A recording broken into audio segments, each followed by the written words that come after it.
오늘 주일 12시 예배에 함께 예배하는 여러분들과 또 온라인으로 예배하는 모든 분들을 주님의 이름으로 사랑하고 축복합니다. 한국교회 예배 회복의 날로 선포하고 우리들이 준비를 하는데 주변의 환경들이 우리를 도와주는 건 아닌 것 같습니다. 이제 코로나 확진자들이 많이 나오면서 참 힘든 시간들을 보내고 있는데 제 마음에 안타까운 것은 이런 예배를 우리들이 함께 이 예배당에서 드려야 하는데 같이 드리지 못하는 분들에 대한 안타까운 마음이 있고 또 우리는 믿음으로 선포했으면 좋겠다는 마음이 제 속에 계속 있습니다. 하나님, 우리가 환경에 끌려다니는 사람들이 아니라 우리들이 믿음으로 선포하고 이길 수 있는 사람들 되게 하여 주옵소서. 계속해서 아프니까 복음이다. 오늘 6번째 말씀을 나누게 됩니다. 하나님, 오늘도 이 말씀이 내 안에 아프게 그러나 깊이 찌르는 이 말씀이 내 삶을 변화시키는 능력이 될 줄 믿습니다. 우리 한번 말씀을 안고 우리 기도하고 우리 찬양하고 말씀으로 들어가려고 합니다. 내 삶에 들어온 주님의 말씀이 내게 빛이 되시니, 우리 말씀을 들고 우리 같이 한번 찬양합시다.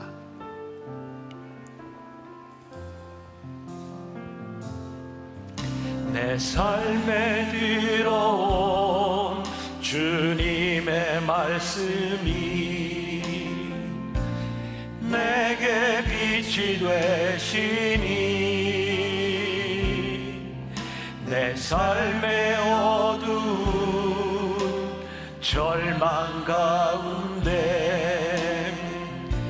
소망 보게 하시네. 말씀이 내게 역사하기를, 말씀이 내게 살아있기를, 주님이 말씀을 이 가운데 살아있기를 축원합니다. 하나님 말씀을 듣겠나이다. 주님의 음성을 듣겠나이다. 우리 다시 한번 말씀이 내게 역사하기를, 하나님 이 말씀이 내게 살아있기를, 내게 살아있기를, 하나님 말씀을 듣겠나이다. 주님의 음성을 듣겠나이다. 주님의 말씀을 듣겠나이다. 주님의 뜻대로 살겠나이다.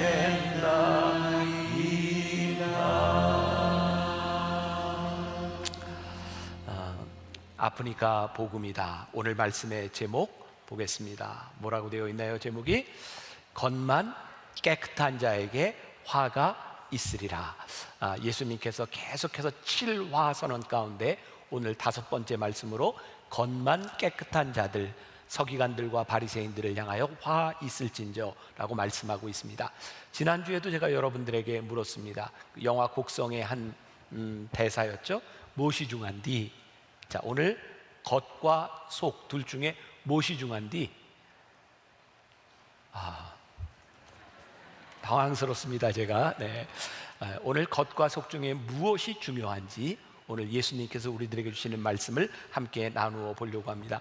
오늘 여기에 등장하는 서기관들과 바리새인들, 그들은 잔과 대접에 겉은 깨끗하게 하였는데 그 속이 더럽게 썩어 있었다. 겉과 속이 다른 것이 외식이다. 예수님께서 이렇게 말씀하고 있습니다. 속에는 방탕과 탐욕이 가득한데 겉만 깨끗이 하는 그것이 외식이다. 우리들은 사람들 앞에서 우리들의 겉모습을 얼마든지 치장할 수 있습니다. 그러나 하나님께서 우리의 속을 보신다고 하면 그것은 참 무서운 일이 될 수밖에 없을 것 같습니다. 백주대낮에 우리의 이 모습이 그대로 드러난다면 이게 얼마나 무서운 일일까. 오늘 이 말씀도 역시 제가 묵상팀들과 함께 제가 설교 원고를 이렇게 먼저 나누어주고 여러분들은 어떤 걸 생각해 보았나요? 이렇게 나누었던 말씀입니다. 그 중에 한 집사님이 했던 이야기예요. 기독교 방송 채널 중에 힐링 토크라고 하는 프로그램이 있습니다. 간증하는 프로그램인데 여러분들 잘 아시는 찬양사역자 박종호 장로님의 이야기가 있었답니다. 2016년 얼마 되지 않았습니다. 박종호 장로님이 간암 말기 판정을 받았습니다. 그런데 두 딸의 간에 이식을 받고 이분이 건강을 회복했어요. 이분이 이렇게 투병하고 있을 때 사람들이 이렇게 이야기를 했답니다. 하나님이 어떻게 쓰시려고 이런 시련을 주시느냐, 이렇게 안타까운 이야기를 할 때 장로님은 그 이야기를 들을 때마다 속으로 웃음이 나왔대요. 왜냐하면 이 병의 원인은 하나님이 아니라 온전히 자기 탓인 것을 알고 있었기 때문이죠. 자신의 몸에 병이 난 것은 엄청나게 먹어서 생긴 결과라고 하는 것을 본인은 알고 있었다는 거예요. 하나님은 시련을 주신 것이 아니라 이분의 표현에 의하면 똥통에 빠진 자신을 하나님이 건져주신 거라는 그런 간증을 듣게 되었대요. 그때 그걸 들었던 우리 교회 집사님이에요. 그분은 13년째 매주 신장 투석을 하며 살아가는 분이었어요. 그분의 인생에도 이해할 수 없는 부분이었겠죠. 그런데 그 장로님의 간증을 들으며 그것이 시련에 대한 문제가 아니라 내 속에 있는 문제였구나라고 하는 것을 고백하게 되었어요. 오늘 10시 예배를 마치고 하는데 그 집사님이 오늘 말씀을 듣고 저에게 한마디 하고 갔어요. 목사님, 제가 간증할 게 있습니다. 나중에 할게요. 무슨 간증인지 궁금합니다. 우리들에게 분명한 문제가 있습니다. 분명한 것이 있어요. 나 자신이 나를 잘 안다는 거예요. 남들에게 비춰진 내 모습이 아니라 내가 나를 아는 내 모습, 하나님 앞에 드러나는 내 모습이 무엇인지를 우리는 잘 알고 있어요. 2018년 개봉된 영화 중에 완벽한 타인이라는 영화가 있습니다. 보신 분이 있는지 모르겠어요. 제 아들이 며느리하고 이렇게 보고 와서 저한테 한 이야기에서 아빠 절대 그 영화 보지 마세요. 기분 나쁜 영화입니다 라고 얘기했던 거예요. 왜냐하면 이 영화는 40년 된 초등학교 동창들이 7 커플이 모여서 저녁 식사를 하며 이렇게 제안하면서 시작합니다. 우리 모든 핸드폰, 메시지, 카톡, 이메일 밥 먹는 동안 다 내어놓고 함께 다 오픈합시다. 그렇게 웃으면서 시작했던 그 일이 심각하게 흘러갑니다. 메일들이, 메시지가 오픈되면서 감추고 싶었던 비밀들이 드러나고 배우자에게 감추고 싶었던 이야기들, 친구들의 뒷담화했던 이야기들이 다 드러나는 거죠. 이 영화에서 세상에 비밀은 없다라고 하는 것을 말해주고 있는 부분이기도 합니다. 이 영화의 대사 중에 이런 말이 있습니다. 사람들은 누구나 세 개의 삶을 산다. 공적인 하나, 개인적인 하나, 그리고 비밀의 하나. 이 영화 속에만 이야기일까요? 아마 여기 예배드리고 있는, 아니 이 말씀을 듣고 있는 모든 사람들의 이야기일지 몰라요. 저는 목사로서 제가 한 가지 노력하는 것 중에 하나가 무엇이냐면 제 겉과 속이 가능하면 다르지 않았으면 좋겠다. 그 방법 중에 하나가 제 속에 일어나고 있는 일들을 다른 사람들이 볼 수 있도록 오픈하는 거였어요. 그래서 저는 이메일도 제 메시지도 어떤 것도 비밀로 하는 것이 없이 다 열어놓고 누구든지 볼 수 있도록 그렇게 살아갑니다. 저는 굉장히 오픈된 삶을 살고 있고 겉과 속이 그래도 비교적 같은 사람이다 이렇게 생각을 하고 있었어요. 근데 오늘 말씀을 준비하는 중에 가만히 제 모습을 보니까 제가 스케줄도 오픈하고 메일도 오픈하고 다 오픈하는데 문제는 제 속에 이건 감추고 싶다는 내용들이 저에게도 있다는 거예요. 물론 제가 여러분들보다 낫겠지만 제 속에도, 여러분들 가운데도 우리들 모두에게는 이런 문제들을 가지고 있는 거죠. 오늘 본문 말씀, 예수님께서 말씀하셨던 마태복음 23장 25절에 다시 한번 봅니다. 화 있을진저 외식하는 서기관들과 바리새인들이여, 잔과 대접의 겉은 깨끗이 하되 그 안에는 탐욕과 방탕으로 가득하게 하는도다. 여기서 잔과 대접은 이 바리새인과 제사장들이 정결 예식을 행할 때 쓰는 도구들이었습니다. 정결 예식에 사용되는 이 대접과 잔을 깨끗하게 하는 이유는 무엇일까요? 사실은 그 안에 담길 것 때문에 깨끗하게 하는 것이 아닐까요? 그런데 이 서기관들과 바리새인들은 겉에 들어가는 것에는 관심이 없었다는 거예요. 오로지 겉만 깨끗이 하는 자들. 그래서 이 그릇을 기울이지 않으면 보이지 않으니까 겉만 깨끗이 하는 그들을 향해 예수님이 외식하는 자들이라고 말을 하고 있죠. 우리들 주변에 보면 요즘 일어나고 있는 수없이 많은 이야기들, 뉴스, 정치인들, 우리의 모습들, 사람들은 끝까지 자기 속이 보여지기 전까지 일단 부인하고 봅니다. 참 힘들죠, 그것을 보고 있는. 그런데 그것이 남의 모습이 아닌 거죠. 속지 마십시오. 제가 계속해서 우리 교인들에게 하는 이야기입니다. 여러분, 여기서 설교하고 있는 제 겉모습에 속지 마십시오. 목사라고 하는 타이틀에 속지 마십시오. 여러분들이 주변에서 만나고 있는 수많은 사람들, 목사, 전도사, 선교사, 장로라고 하는 그 타이틀, 거기에 속지 마십시오. 우리가 보아야 하는 것은 그 속사람이 무엇인지를 보아야 하는 거죠. 저에게 굉장히 부끄러운 경험, 기억이 있어요. 제가 90년대 초반에 미국에 유학 생활을 할 때 그 미국은 지금하고 참 많이 달랐던 것 같아요.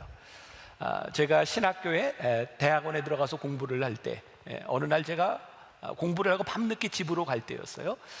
미국은 제일 무서운 게 교통경찰입니다. 우리나라보다 훨씬 무섭습니다. 왜냐하면 잡히면 벌금이 우리나라보다 훨씬 셉니다. 특히 스탑사인이나 스피드를 위반하면 벌금이 세요. 제가 운전을 하고 가다가 걸렸습니다. 그때 제가 교통경찰에게 이렇게 얘기했어요. 사실은 내가 여기 신학교 다니는 신학생인데, 그리고 한국 목사인데 내가 이렇게 급한 일이 있어서 가게 되었더라고. 그랬더니 굉장히 의외의 반응이 나타났어요. 그 교통경찰이 진짜 신학생이냐고 묻더니 그렇다고 했더니 그럼 괜찮다고, 분명히 이유가 있을 거라고. 그리고 저를 그냥 보내주었어요. 저 깜짝 놀랐어요. 그때부터 저는 급한 일이 있을 때, 고속도로를 달릴 때 목사라고 보일 수 있는 이 컬러지 셔츠를 입고 달렸던 기억이 있습니다. 그리고 잡히면 교통경찰이 목사냐고 물어보고 그렇다고 하면 봐줬던 기억이 있습니다. 근데 제가 지금 참 부끄럽거든요. 사실 나에게 급하고 중요한 일이 아니라 그 법을 위반하면서 내가 그것을 모면하기 위해서 겉모습으로 치장하고 다녔던 내 모습, 거의 30년이 지난 미국 사회는 더 이상 목회자들에게, 신학생들에게 그런 존중을 보여주지 않습니다. 왜? 이제 겉과 속이 다르다고 하는 것을 알게 되었기 때문이죠. 참 부끄러운 일들입니다. 오늘 우리들이 예배하는 우리들의 모습, 그리스도인들의 모습을 보면서 세상 사람들이 이제 우리들의 겉모습과 속이 다르다고 하는 것을 보면서 더 이상 존중하지 않는, 어쩌면 2000년 전에 예수님께서 바리새인들과 서기관들을 향하여 너희들이 겉은 깨끗이 하되 너희 안에는 탐욕과 방탕이 가득하다고 말씀하고 있는데, 그것을 제거하지 않으면 안 된다고 말씀하고 있는데, 그것이 우리들의 모습이기도 한 거죠. 여기서 탐욕이라고 하는 것은 헬라어의 강탈, 약탈, 도둑질이라고 하는 뜻을 가지고 있습니다. 탐욕은요, 자기가 원하는, 바라는 것을 채우기 위해서 필연적으로 누군가의 것을 강탈해야 되는 거죠. 여러분, 총량의 법칙이라고 하는 것이 있습니다. 여러분, 총량은 변하지 않습니다. 나에게 탐욕이 생기면 누군가의 것을 가져와야 채워지는 겁니다. 내가 힘이 있으면 강탈하고요, 내가 힘이 없으면 속여야 되는 겁니다. 내 속에 탐욕이 있으면 누군가를 아프게 하고 힘들게 하고 순진한 사람을 속일 수밖에 없는 거죠. 겉은 번지르한데 탐욕을 가지고 속이는 자들, 그게 서기관들과 바리새인들의 모습이었다. 또 방탕이라고 하는 말이 있어요. 영어 성경에 보니까 self-indulgence라고 되어 있어요. 아마 우리말로 자기 탐닉, 이런 겁니다. 여기 방탕은 내가 실수로 저질러지는 것이 아니라 나의 즐거움을 위하여 의도적으로 탐닉하고 습성화되는 것, 그것을 우리들의 삶에서 제하지 아니하면 너희는 이중적인 사람, 겉과 속이 다른 사람이다 라고 말을 하고 있습니다. 예수님께서 왜 우리들 속에 방탕과 탐욕을 다 덜어내야 된다고 말씀하고 있을까요? 한번 이런 상상을 해보세요. 그릇에 뭔가가 담겨 있어요. 여기에 무언가를 넣으려고 합니다. 둘 중에 하나겠죠? 섞여버리든지, 아니면 이것이 넣음으로 인하여 넘쳐버리든지, 아니면 오염될 것이에요. 예수님께서 우리들을 쓰시기 위해서, 우리들을 정결케 하기 위해서 우리들이 해야 되는 일이 있는데, 우리들 속에 있는 방탕과 탐욕을 다 덜어내려는 거예요. 저는 오늘 한국교회 회복의 날로 선포하는 이 날, 아니 지금 이 시대를 지나가며 코로나19 사태를 지나가며 우리 한국교회와 우리의 신앙을 바라보며 하나님께서 우리들에게 분명히 하시는 말씀이 있다.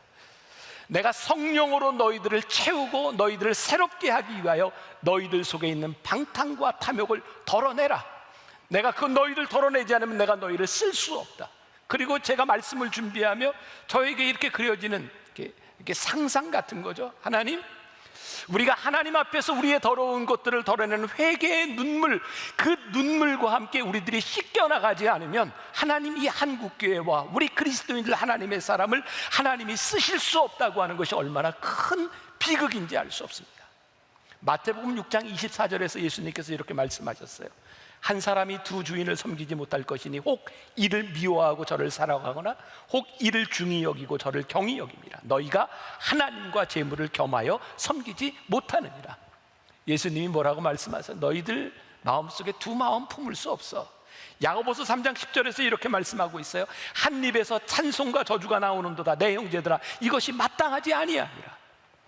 야고보서 기자가 뭐라고 이야기를 하냐면 당시 교회의 사람들이 찬송과 저주를 한 입으로 하고 있는데 그거 마땅치 아니하다. 오늘 우리들이 어떤 모습으로 신앙생활을 하고 있는가? 이 말씀은 진리인 것 같아요. 무언가를 담기 위해서는 담겨져 있는 것을 쏟아내야 하는 거예요. 우리들이 하나님 앞에 올바로 쓰임받기 위하여 우리들 속에 있는 더러운 탐욕과 방탕을 쏟아내고 회개하지 않는다면 우리는 위선자다. 오늘 예수님께서 무섭게 우리들에게 말씀하시는 거예요. 오늘 예배드리는 우리들의 마음 가운데 오늘 설교하고 있는 제 안에 방탕과 탐욕이 있는 채로 그대로 설교하고 있고 우리들이 신앙생활하고 있고 이것이 오늘날 드러나게 될 때 이것이 얼마나 역겨운 일인지 얼마나 무서운 일인지를 우리들에게 말씀하고 있어요. 이런 상상을 해보세요. 식당에서 우리들이 음식을 주문하고 뭐 이제 설렁탕이나 뭐 이런 거라고 생각하면 막 먹으려고 떴는데 거기에 머리카락이 한 게 긴 게 있어. 조금 더 심한 얘기를 해야 될 것 같군요. 식당에서 물을 먹으려고 컵에 물을 따라서 이렇게 탁 먹으려고 하는데 그 먹으려고 하는 부분에 고춧가루가 붙어 있어. 좀 더 심한 얘기를 해야 될 것 같아요. 한 5성급 호텔, 좋은 호텔에서요, 신문에 나왔었죠. 방을 청소하는 사람들이 거기에 컵을 닦을 때 변기를 닦았던 걸레를 가지고 그 컵을 닦았대잖아요. 사람들이 모르고 있었어요. 또 그런 일도 있었죠. 어떤 호텔 투숙객이 그 호텔에 있는 커피포트에 양말하고 속옷 거기다 삶아가지고 그 포트에다 또 물을 끓여 먹었던 사람들. 이거 몰랐을 때는 우리들에게 아무 문제 없는데요, 드러나지 않으니까 겉이 깨끗하니까 그거 아무 문제 없었는데 그것을 알고 나니 역겨운 거예요. 드러나니 배신감이 더 심한 거예요. 죄를 지은 사람을 죄인으로 알고 살고 잘못한 것을 잘못했다고 하는 사람들은 역겹지 않습니다. 그냥 더러울 뿐입니다. 그러나 그것을 숨기고 살아가는 것이 얼마나 역겨운 일이고 위선적인 일인지를 말씀하고 있죠. 제가 말씀을 준비하고 이렇게 묵상하면서 세상에는 이런 종류의 사람이 있겠구나 제가 생각해 보세요. 첫 번째, 착해서 선한 삶을 사는 사람이 있어요. 태생적으로 착해요. 두 번째, 악해요. 그래서 악한 일을 하고 살아요. 또 세 번째 유형의 사람이 있어요. 스스로 나는 참 악하고 난 나쁜 사람입니다 라고 말을 하는데 늘 선하게 살려고 노력하는 사람이 있어요. 그렇죠? 또 네 번째, 나는 늘 선한 사람입니다 라고 얘기하는데 그의 삶이 늘 악해요. 어떤 사람이 우리들에게 가장 역겨운가요? 나는 선하다고 생각하지만 늘 악한 일, 그것들이 드러나는 것, 천사처럼 행동했다고 생각했는데 어느 날 그 내면에 숨겨진 추악함들이 드러날 때. 그래서 오늘 서기관들과 바리새인들을 향하여 예수님이 말씀하시는데 사실 이 말씀은 여러분들보다 목회자에게 더 무서운 말씀이에요. 인류가 존재하는 한 성적인 범죄는 끊이지 않고 있어 왔습니다. 그 인간의 본능에 대한 부분이죠. 그런데 이 성적인 범죄들이 성직자들을 통해서 그 추문들이 나올 때 정말 힘든 거죠. 왜? 그들의 겉모습에서 우리들이 기대하는 것이 있었으니까. 오늘 화 있을진저 천국을 가로막는 자들, 그래서 이 말씀은 목회자에게 훨씬 더 무서운 거예요. 겉모습을 바라보고 설교하는 모습을 바라보고 믿을 만하다고 생각했는데 우리들이 천국을 가로막는 걸림돌이 될 때 그것이 얼마나 무서운 일이고, 오늘 여러분들의 가정의 가장인 아버지, 어머니들이 어느 날 자식들 앞에서 실망스러운 모습으로 나타나는 것이 얼마나 무서운 일인지. 몇 년 됐죠. 제가 교회에서 제가 설교할 때 한번 이야기를 했던 것 같아요. 제가 참 좋아하고 배우고 싶었던 교회와 목사님이 있었어요. 제가 미국에 가면 우리 교인들과 함께 그 교회 방문해서 예배도 드리고, 그 뉴 라이프 처치라고, 정말 예배가 너무너무 좋은 교회였어요. 야, 우리 만나교회도 저런 예배를 드릴 수 없을까? 제가 이제 꿈꾸고 배우고 싶었던 교회였어요. 그런데 어느 날 정말 그 미국 사회를 팔칵 뒤집어 놓은 사건이 일어났죠. 그 뉴 라이프 처치의 목사님이 테드 해가드라고 하는 분이에요. 미국의 영향력 있는 10대 인물 중에 하나예요. 그분은 백악관에 들어가서 대통령을 위해 기도하고 대통령을 조언해주는, 상담해주는 그런 역할을 했던 사람이에요. 그런데 어느 날 누군가 이 목사님의 추문을 드러냈어요.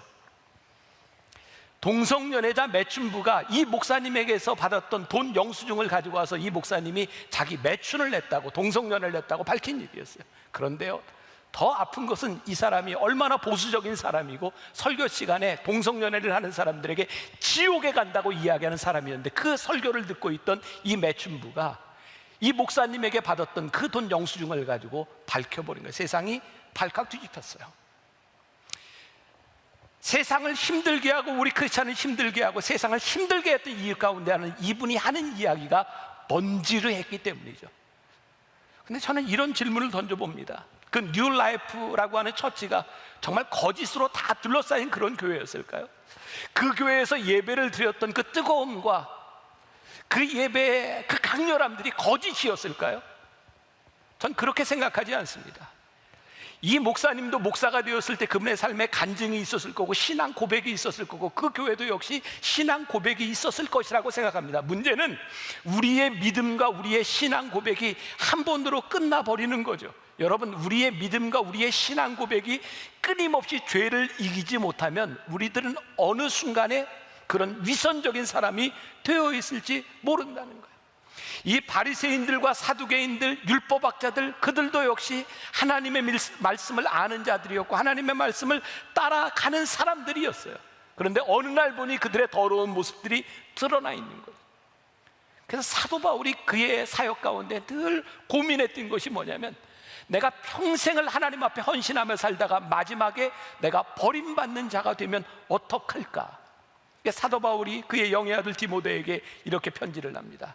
그러므로 누구든지 이런 것에서 자기를 깨끗하게 하면 귀 쓰는 그릇이 되어 거룩하고 주인의 쓰임에 합당하며 모든 선한 일에 준비함이 되리라.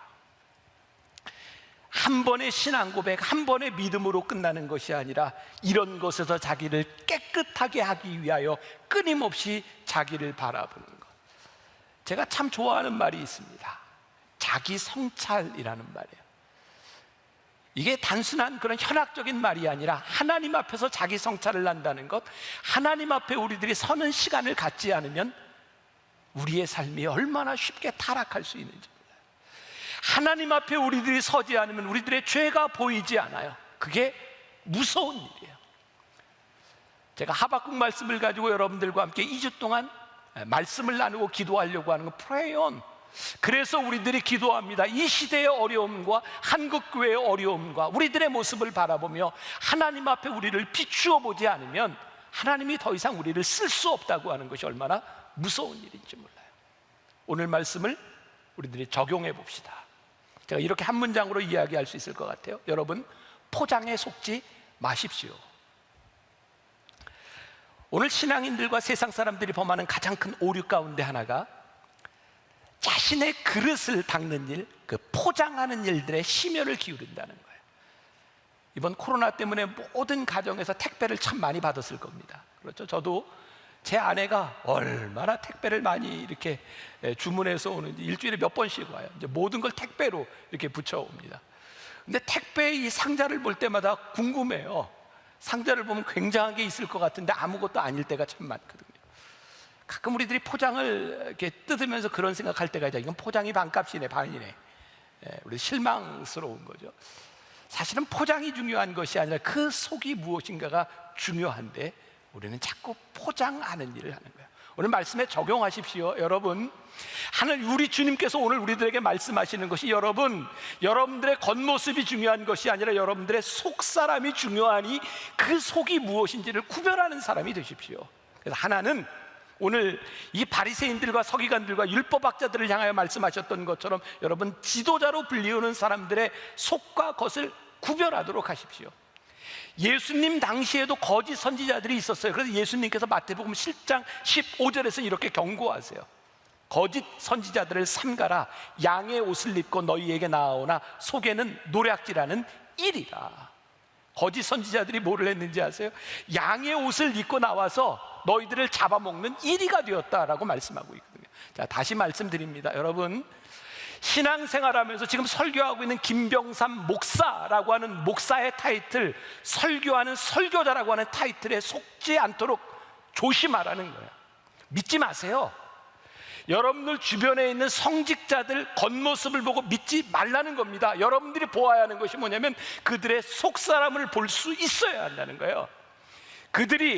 그들에게 맡겨진 양을 돌보는 사람인지 노략질하는 사람인지를 영의 눈을 들어 볼 수 있어야 한다는 거예요.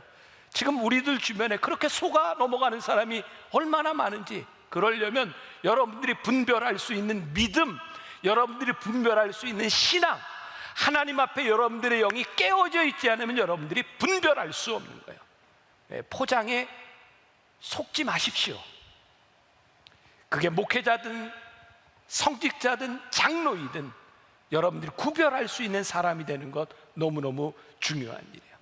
오늘 23장 26절에서 이렇게 말하죠. 눈먼 바리새인이여, 너는 먼저 안을 깨끗이 하랴. 그리하면 겉도 깨끗하리라. 계속해서 눈먼, 맹인, 이런 말씀들이 계속해서 등장하고 있어요. 두 가지가 있다고 생각합니다. 하나는 의도적으로 속이는 자가 있고 하나는 무지해서 속이는 자가 있습니다.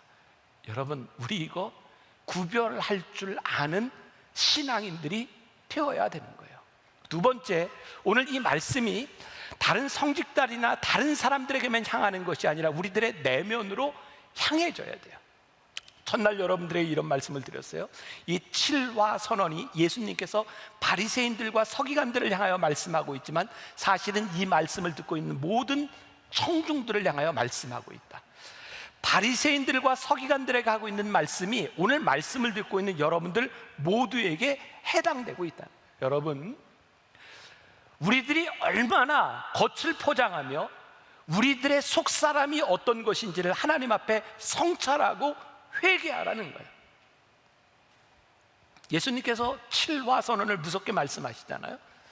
제가 첫날 했던 말을 기억하시는지 모르겠어요. 예수님께서 화 있을진저라고 말씀하실 때 그들을 저주하는 말씀이 아니다. 예수님의 마음 가운데는 화 있을진저라고 말씀하실 때 너희들이 회개하고 돌아왔으면 좋겠다는 아버지의 마음으로 지금 그들을 향해 말씀하고 있다고 얘기했어요. 예수님께서 오늘 우리들에게 화 있을진저 회개하라고 말씀하신다면 그것은 무엇을 전제하고 있는지 아세요? 용서하시겠다는 거예요. 여기 엄마, 아버지들 자식들 혼낼 때 우리들 그런 거 참 많이 했지. 야 임마, 너 뭐 잘못했는지 얘기해, 시인해, 이놈 새끼 라고 이야기할 때 부모의 마음 가운데 어떤 마음이 있어? 너 시인하면 엄마 아빠가 용서해 줄게. 우리가 용서할 마음이 없다면 회개하라는 이야기 하지 않습니다. 용서할 마음이 없으면 포기한 자식일 거예요. 하나님께서 오늘 우리들에게 화 있을진저라고 말씀하시며 회개를 촉구하시는 이 말씀은 우리를 용서하시고 우리를 쓰시겠다고 하는 하나님의 마음이 우리들 가운데 있는 거예요. 회개하고 잘못을 인정할 때 깨끗한 그릇이 되고 깨끗한 그릇이 되어야 하나님께서 우리를 소명자로, 우리를 사명자로 쓰실 수 있는 거예요. 우리 묵상팀하고 이야기를 나눌 때 어떤 분이 이런 이야기를 했어요. 목사님, 이 겉보다 속이 깨끗해야 된다고 하는 게요, 보통 우리들이 한복을 입으면, 여자들 한복 입잖아요. 한복의 특징은 좀 펑퍼짐한 거잖아요. 대개 이렇게 펑퍼짐한 한복을 입으면 속옷은 별로 중요하지 않다고 생각하는데 진짜 한복에 맵시가 나려면 속옷을 잘 입어야 됩니다. 맞습니까? 네, 그렇대요. 겉이 정말 빛이 나려면 그 속이 정말 깨끗하고 그 속을 잘 입어야 된다는 거예요. 저는 사실 이렇게 설교를 하면서 제가 신경 쓰는 것 중에 하나가 겉모습이었어요. 오래됐죠. 우리 교인 중에 하나가 예배를 마치고 나서 저에게 한 이야기 때문이었어요. 목사님, 설교하는 내내 예배 드리는 동안 설교가 하나도 귀에 안 들어왔어요. 목사님 어떻게 그 양복에 그런 색깔 구두를 신으셨어요? 그게 거슬려서 여기 다 보이니까 이 구두 색깔이 양복하고 안 맞아서 설교가 안 들어왔다는 거예요. 제가 그때 목회자로서 해야 되는 일 가운데 하나가 설교 준비만 해야 되는 것이 아니라 설교를 잘 들을 수 있도록 내 관리를 하는 것이 참 중요하구나. 그래서 제가 이 코디 책을 한 권을 다 읽었잖아요. 그래서 어떻게 입을 것이며 어떻게 맞출 것이며. 그러니까 제가 오늘도 성령 강림 주일이라 이렇게 빨간 넥타이 매고, 이 빨간 넥타이에 그래도 맞추려고 이렇게 곤색을 입고 여기에다가 이렇게 갈색 구두를 신고, 잘 모르시죠? 제가 양복을 입고 와이셔츠를 하나 입어도 이렇게 입었을 때 살짝 이렇게 와이셔츠가 나오는 길이가 될 수 있도록 귀찮아도 한 번 가서 줄여 입고 이렇게 노력해요. 제가 그냥 이렇게 쓰는 거 아니에요. 그런데 어떤 분이 그런 얘기를 해서 저한테, 목사님 참 이렇게 노력하는 건 중요한데 목사님 진짜 옷을 잘 입고 깨끗하게 입으려면 겉에 보이는 것이 아니라 안 보이는 걸 잘 입어야 됩니다. 속옷, 벨트, 양말, 그걸 어떻게 입느냐에 따라 신사의 품격이 달라지는 겁니다. 벨트도 아무거나 매는 게 아니라 이런 거 매야 된대. 양말도 흰 양말 신으면 안 된다고요. 그래서 까만 양말 이런 거. 양복을 입었을 때 무엇을 입느냐 이런 거 굉장히 중요하다는, 그게 품격이라는 거예요. 제가 지금 세속적인 세상적인 옷 입는 이야기를 하려고 하는 것이 아니라 그동안 우리를 보니 정말 그랬던 것 같아요. 겉으로 드러나는 찬송하는 모습에나 겉으로 예배드리는 나의 모습, 봉사하는 우리들의 모습, 그래서 이것이 그리스도인이라고 생각했는데 정말 멋진 그리스도인의 향기는 겉에 우리들이 무엇을 하느냐가 아니라 그것을 하고 있는 네 내면이 어떠한지, 내 모습이 어떠한지, 내 안에 탐욕과 방탕이 있는지 없는지, 그것이 사실은 우리를 빛나게 하는데, 우리들이 그것을 잃어버리고 살아가다가 어느 날 정말 외식하는 사람이 되어 훅 넘어져 버리는 그런 그리스도인이 되는 것은 아니지. 신문에 실렸던 어떤 목사님의 글인데 참 좋습니다. 제가 좀 잠깐 읽어드리려고 그래요. 들어보세요. 그 목사님이 한 집회에 참석한 이들에게 이렇게 물어본 일이 있답니다. 신앙생활하기 참 어렵지요? 신앙생활과 자전거 타기 중 어느 것이 더 어렵다고 생각하시나요? 뜻밖의 질문을 받은 이들의 표정은 비슷했습니다. 대부분 생뚱맞다는 표정이었죠. 신앙생활을 자전거 타기에 비기냐고 질문이 말이 되느냐는 투였습니다. 제가 대답을 했습니다.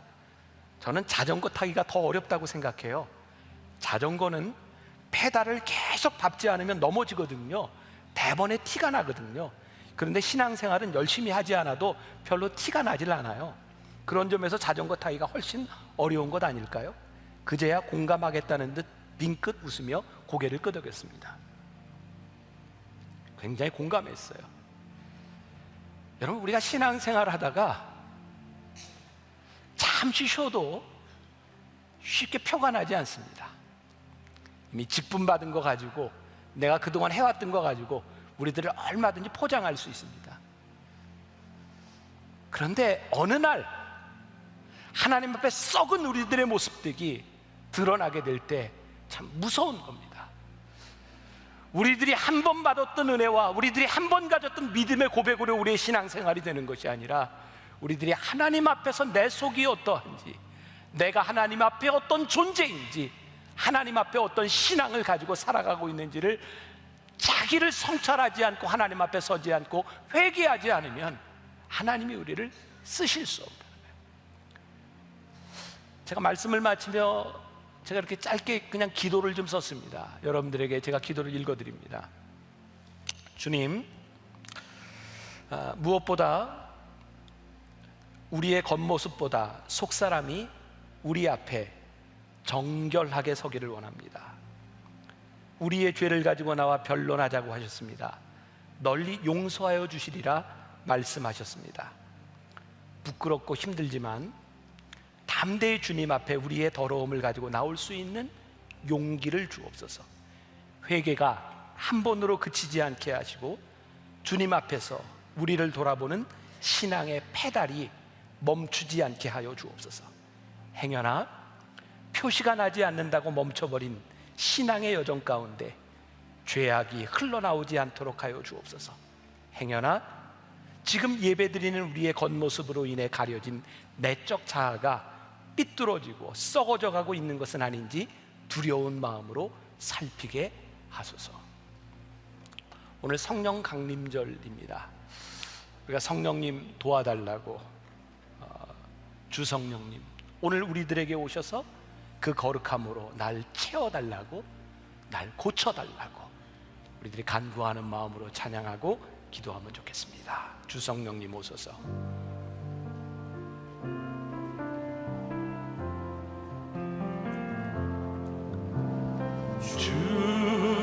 주성령님 오소서.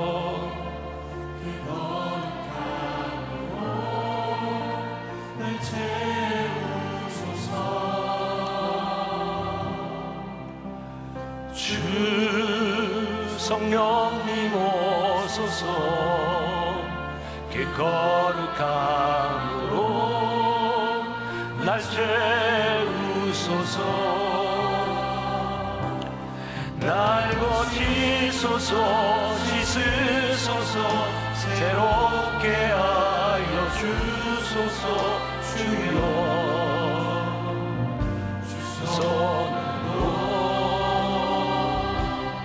날 고치소서. 씻으소서. 새롭게 하여 주소서. 주여 주 알게 하소서. 주 성령님 오소서. 주 성령님 오소서. 그 거룩함으로 날 채우소서.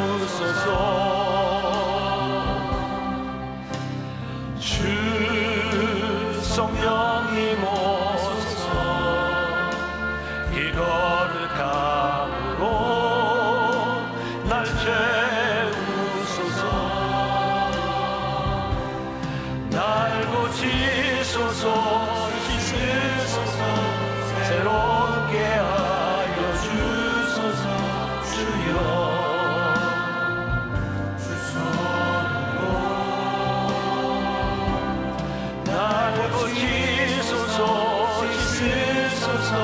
새롭게 하여 주소서. 주여 주 알게 하소서. 날 고치소서. 씻소서. 날 고치소서. 씻으소서. 새롭게 하여 주소서. 주여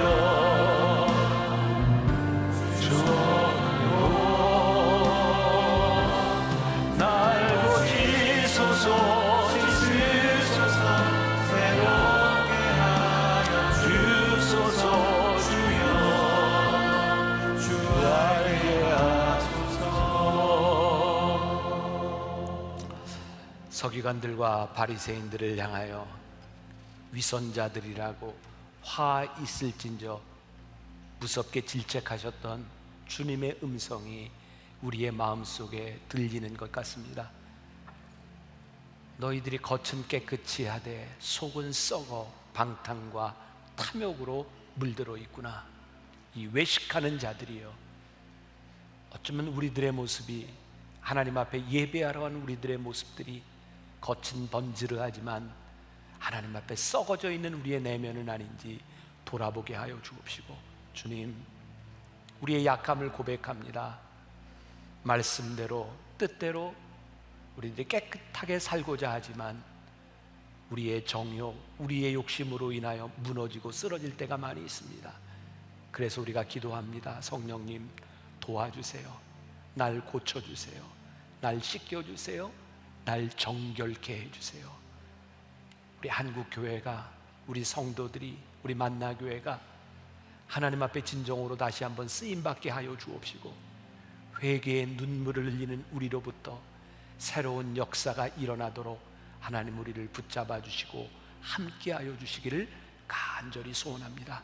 우리 성도들 세상에 나가 살아간 한 주간 동안 넘어지지 않게 하여 주옵시고, 하나님 앞에 치열하게 이 세상 악과 싸우며 살아가다가 주님 앞에 감격스러운 모습으로 나아올 수 있는 주의 백성들이 되게 하여 주옵소서.